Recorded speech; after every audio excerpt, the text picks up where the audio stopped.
Well, hello, everyone. You get to look at me. You're welcome. Welcome to an episode of Nobody's Watching Wrestling. you can't see me crying, but I am.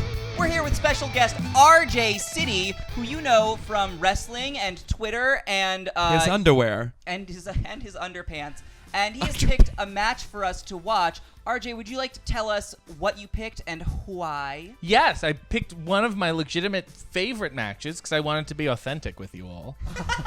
And I picked Ravishing Rick Rude versus Roddy Piper in a steel cage from Madison Square Garden. I believe it aired only on the MSG network, so it was kind of like a televised house show, but it is a romp. It is Also, That's something. a fucking mess. It was a Yes, it's one of those matches that has a little bit of everything. Yeah. Yeah. We were I discussing, didn't think it would. Yeah, before we sat down, I did point out that it is the ideal match to have chosen for this couch because it has all of the blood that Accident Report wants and all of the butts that me and Berica want. Yeah, and a little dick. Wait, there A little was? bit. I mean, I don't know the size of the dick, but I mean, in terms of amount, there was a little dick. Now, I've been hitting the balls a lot in wrestling. Have and you? I've hit quite a few people myself. On purpose? And I will say, sometimes yes, sometimes no. Let me ask you this. Do you wrestle people you hate? Have you ever done that? Yeah, I would say, well, most of them I dislike, like conceptually. Personally, Yeah. I try not to. Okay. I try to call in friends and say, maybe this would be a better idea. What Yeah, if I wrestled probably. this guy here? This would be fun. Okay. I usually Yeah. only hate them after I wrestle them. Oh, fair. At any rate, back to the penis talk. Yeah. This match has perhaps one of the greatest ball shot sells of all time. It flies under the radar. Piper's trying to climb. Rude pulls him down. He on the top rope, and Piper rolls to the middle of the ring, holds his area, and says, "Oh Lord, not these." I did not catch that. Yes. I didn't catch it. I Yes. saw him. I mean, I saw the general selling when he landed just like right down the middle there. Yeah, It definitely looked like he actually tripped a little. right. And then there was like some sort of bad recovery that did not work out very well either. Yes. He was never the cleanest wrestler, but that was never the point. What is the the backstory to this match? Well, they would, generally speaking, be feuding on the house shows for a number of months. That's the way the circuit would work. And then they would finally have one match, and it would end in a ambiguous way. And then they would announce the cage for the next month being the final blow-off. Right, And this is sure. what this was. Okay. Which is probably why Piper won. And then they took the same routine, I guess, everywhere. Right. So you would have 2 weeks of straight cage matches. Sure. But I would say, generally speaking, I would assume Madison Square Garden would be the match. Sure. Because it was televised and whatever. And Bobby Heenan's there. And the only drawback is that Hillbilly Jim is on commentary. And he's not known for his Was commentary. he the unenthusiastic one of the two? Woo! No, but he's too casual. He's He too had some unmoved great by the Southern excitement. colloquialism. Yes. That was Who he said a lot of "who doggy." You're like, dog. is that? It's one of those things where you go, is that the way hillbillies speak, or is that the way you think hillbillies speak? No, that's the way they speak. What is your favorite Confirmed. part of this whole nightmare? Oh my.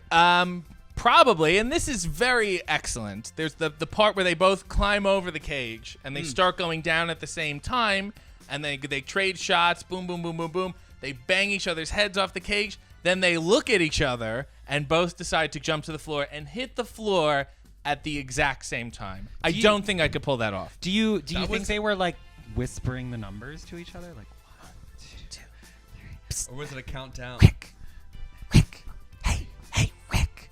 Yeah. Is that When how I think it must have was when happened? I wink, and they were staring at each other like this, and then from the side that the camera's not on, you just see Roddy go.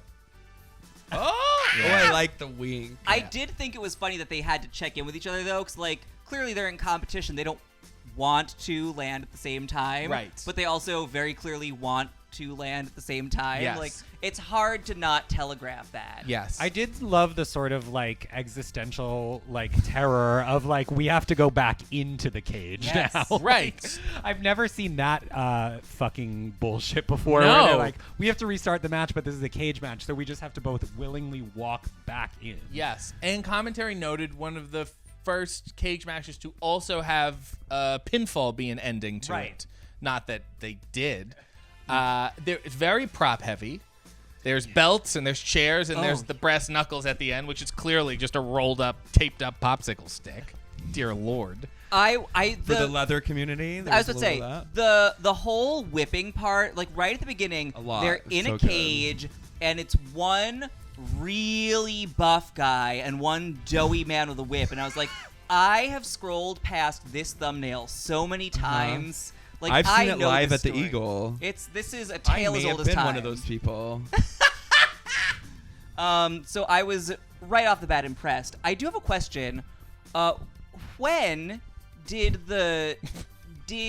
Rick Rude start bleeding? I didn't see it happen. I just all of a sudden he was covered in blood. I believe it was off one of the shots to the cage. It was surprising to me because nothing sharp was around. That fucking cage, though, I've never seen a still cage like that. Yeah. The cages they use now are not that firm. No. I feel like. Yeah. It's a thinner, willowier cage Yeah. that we use these days. Actresses are expected to Yeah. stay so thin. It's got that more cage, give. these Cage. days. A lot more give. Have you been in a cage match? I have been in a cage Have match. you? It was a willowy cage.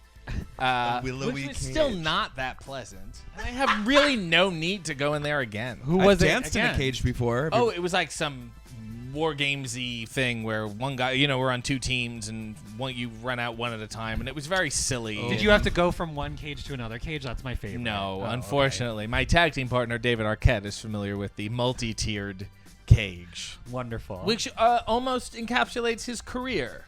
As he tries to climb higher and higher, it gets smaller and smaller. I love you, David. It's Hi, fine. David. Welcome to your cage. This is your cage. This is the final cage. Oh God. This couch. It's definitely the smallest cage. It's the smallest cage. This is a sad little cage, but welcome. Yeah. We're so glad you're here. It's fun. So when you were choosing your favorite match, what made this stand out as something to talk about? It was on VHS when I was a kid, so I would watch it just constantly. You would put in this tape, and I memorized the matches before and after, like that. It Which was on, were? Which were Superfly Jimmy Snuka and Greg the Hammer Valentine. Uh-huh. And Ronnie Garvin was the special guest referee. Sure. And he was special in the sense that he had zero charisma. And then after that, I think they did Ultimate Warrior Randy Savage, which was a fun romp of a match. That sounds like a fucking mess. Word, Also, word. Yeah, Word. another total mess. Lots of fluorescent. But I always loved this match. I thought it's funny in certain parts. A lot of handsome. ass going on. Lots of ass. So much butt. A lot of crawling and drama of the pulling and going for the door. You have to come back. That whole thing. Bobby interferes at the most perfect times. I learned that the door escaping through the door is not a new convention. I thought it No. was much more recent, but that was like an option back then. Originally, and it's my understanding, WWF was the first people to even have the escape as the rule. Because the Oh. idea of the cage is that you cannot escape. You cannot escape. Right. So escaping a cage really negates the purpose. It does seem very WWE to like misunderstand the purpose of confining to someone. pride themselves on a logical tradition. Yeah. Yeah. I did love that the convention is that you just literally have to ask them to open the door. Yes. That was part of it. Is you have to ask, please open the door. You're and then they bleeding. just do it. You knock this guy out, and you look over and go, psst, psst, hey, excuse, could you open the door? Like you just have to ask. Also, Yeah. when Rick Rude has blood in his face and he's just stumbling around like Frankenstein trying to find the door. You feel for him. No, I felt that was the dumbest thing I'd ever seen. But it made me laugh so much. They're like, he doesn't even know where the door is, and I'm like, I think he does. It's a wonderful hillbilly Jim you've done. You're welcome. Now, I did a movie with Roddy. Congratulations. Thank you. You don't need to see it. You know who else was in the movie? I don't. This is a couch that'll get the reference. The wonderful Diane Carroll. Oh. And she was in Porgy and Bess. Sure. Dear Lord. I only know horror movies. I'm sorry. Fair enough. And she pinched my ass. Oh. Yeah. What? Blessed pinch. So anyway, I spent a night with Roddy. He taught me how to be a bad guy. It was like 5 hours long, this seminar. And then the next day, I see him on set, and I say, hey, can I talk to you? He's like, yeah, sure, what? I'm like, so everything you said would make sense. It was totally perfect. Like, it's sinking in, and I got it. But, like, what do you do when you're a good guy? And he stared at the floor for like 30 seconds, and he went, you know what? I don't know.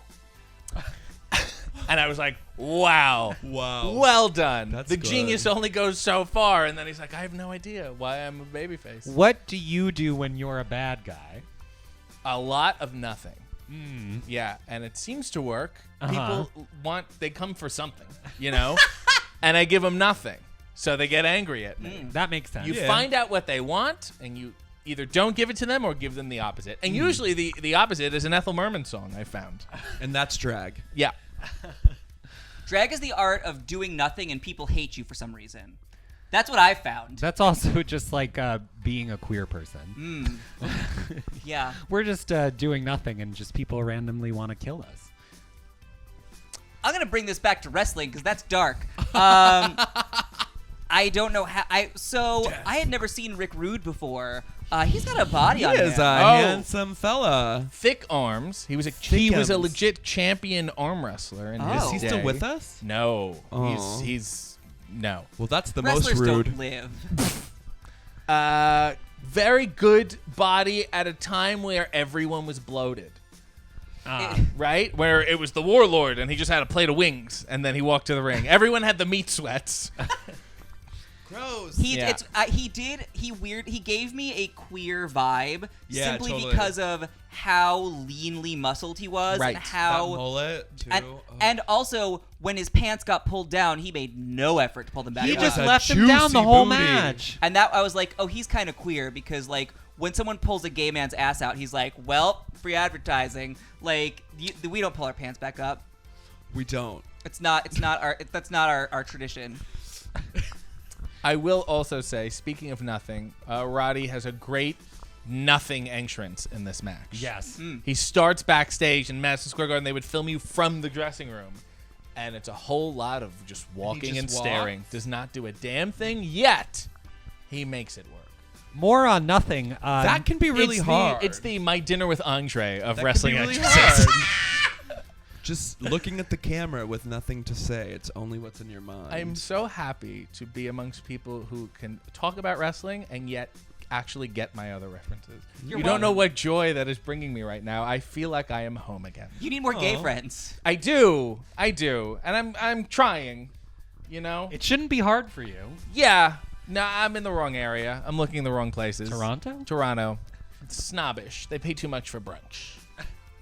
That's a very gay thing. Yeah. You're gonna have to get used to that. Speaking of nothing, there were no moves in this match. No, there's one pile driver. Yep. There's one rude awakening neck breaker. Yeah, and that's it. And noggin knocker, where they both just hit the ropes and there's a duck and they turn around and they both bang heads. It just felt like two dudes roughhousing, waiting for their girlfriends to come over. What? Yeah. Yeah.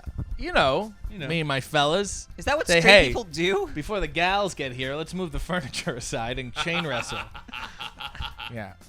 I mean, that's what I thought it was. Yet, also, I will say they all had excellent timing.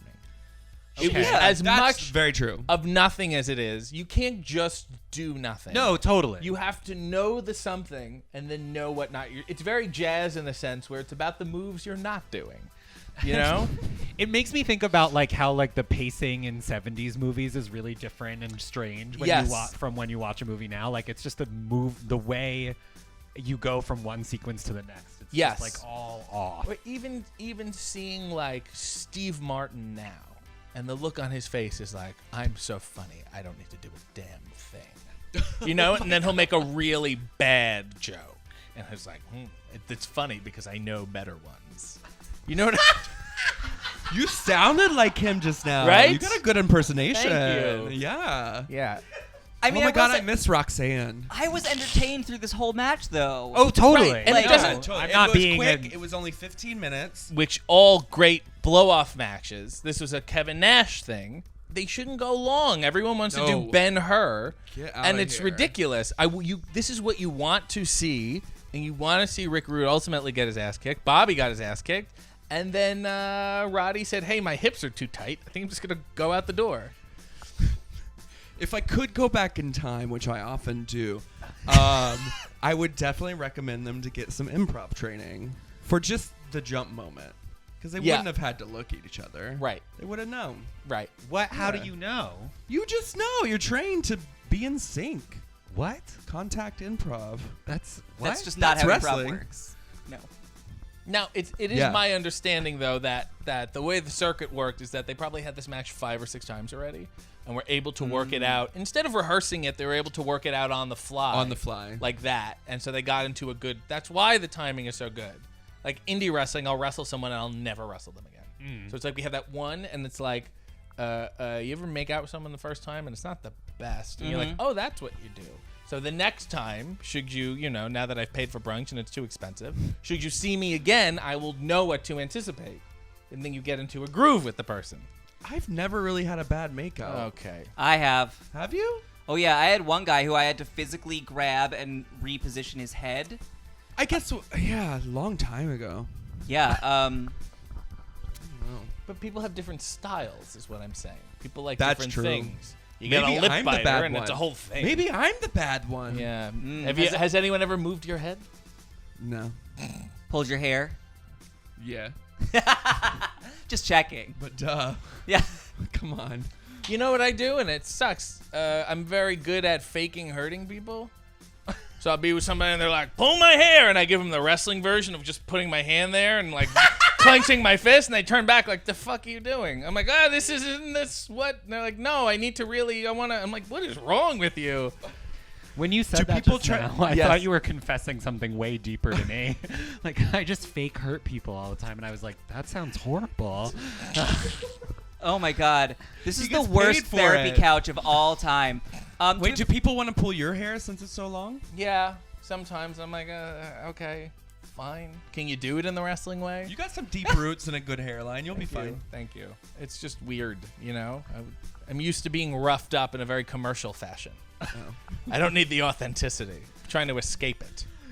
I'd just imagine wanna if feel someone something. suggests like beating you up outside of a wrestling ring, you're just like, no, I do enough of Even that. when they suggest beating me up inside a wrestling ring. Well, true. Like, how about I duck? How about I move out of the way?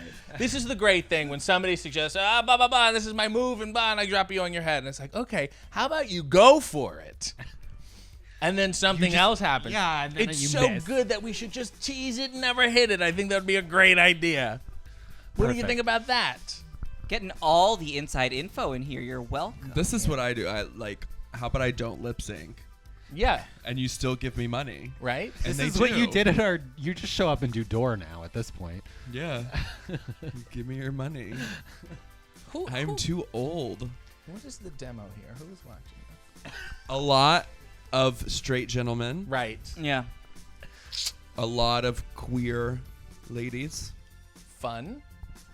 And the straight gentleman's wives. And no Yeah. 12-year-old boys, because that's what wrestling usually brings in. No, we Oh, don't I don't have think so. the children. Yeah. the young children. This People is always not- go, This is TVMA. right. If you're Yeah. 12 and watching this, please go to something else. Please go Yeah. get your parents. and We now make have sure to they start click parent a you. little box to say this Yes, is this is not, not for children's kids. entertainment. I think Yeah. we usually do Yeah. click that. Oh, I I do when we upload the I videos. think the only way wrestling can get away from the 12-year-old boy demo is if we stop smashing cars on the TV shows. Or just add more drag queens. I would say so. Yeah. Right? Another option. Although there's a bunch of little drag kids running around now, and I feel like we've lost the thread here. Should we, like, wrap her up? I think we need to go deeper. I have a question for Yes. you. Do people get mad because you talk about behind-the-scenes wrestling stuff? Have you gotten lectured by like an Like a older magician. guy? Like, oh, Jim Cornette. No, because I am able to back up factually how kayfabe has been publicly outed for perhaps the past 80 years. Sure. And the idea of kayfabe is ludicrous, and the only people the boys are working are themselves. Sure. I enjoy doing that. But no one like gets shoot mad at you about it. No, I don't think so, because usually if I do it in the ring, I do it in a way that people can react and make a lot of noise, and that seems to be the goal. So as long as that happens, like I've had some atrocious comedy matches in the sense that they were kayfabe breaking, and then I come to the back and then people applaud because they're like, people are going crazy. I'm like, yeah, it's because everyone's killing themselves, and we were able to do a parody of it. You know. So no, and anyone who's mad is wrong. Meanwhile, anyway, we're just putting on drag shows where the children are literally killing themselves. So Right. you're doing great. See, it's better to fake it. Just do some Agreed. postmodern shit, and they'll never know. Very postmodern. Very Brenda. Very Brenda. You should date Brenda. Ooh, we're gonna set you up with Brenda. Set me up with Brenda. Yeah. I'd love to meet. Hello, Brenda. We'll tell her to keep it tucked. Oh. I just want brunch. I want to have a nice, reasonably priced brunch. You get a brunch discount. I don't care what you tuck, Brenda. Where were you yesterday? Where was I yesterday? Yeah. What do you mean? Just in Not life? at my brunch show. No, I wasn't at your brunch. Yeah, but I have to sit there, and it's weird. That would be weird. Do I have to listen to it? And when do I eat? Do I have to applaud? What if I have a piece of rye toast in my mouth? And you know what I mean? This is why no one comes to our brunch show. RJ City just explained why not to come to our brunch show. Brunch is now canceled. Anyway, RJ, RJ do you just have canceled it. do you have any things that you want to Absolutely plug? not. Nothing. I'm No. not even going to let you finish. They can Google my name and follow what they like, and then they can not follow what they don't like. But please message me and tell me why you don't like it. That sounds great. That sounds good for your anxiety. Right? Oh, I want that I too. need to know so I stop assuming. Cool. Everybody's been definitely too nice not to a me weird lately. masochistic behavior you've rationalized. Oh my God, there was a fan who came up to me at a show and he said, "Oh God, you're great. Me and my friend were talking about you, and he says he loves you, but you don't really change up your act that much." And I was crushed. One person, I didn't even know who it was, and it's been months now. Hey, what makes you anxious? Comment below. What could I do better? Bye. See ya. Bye, Brenda.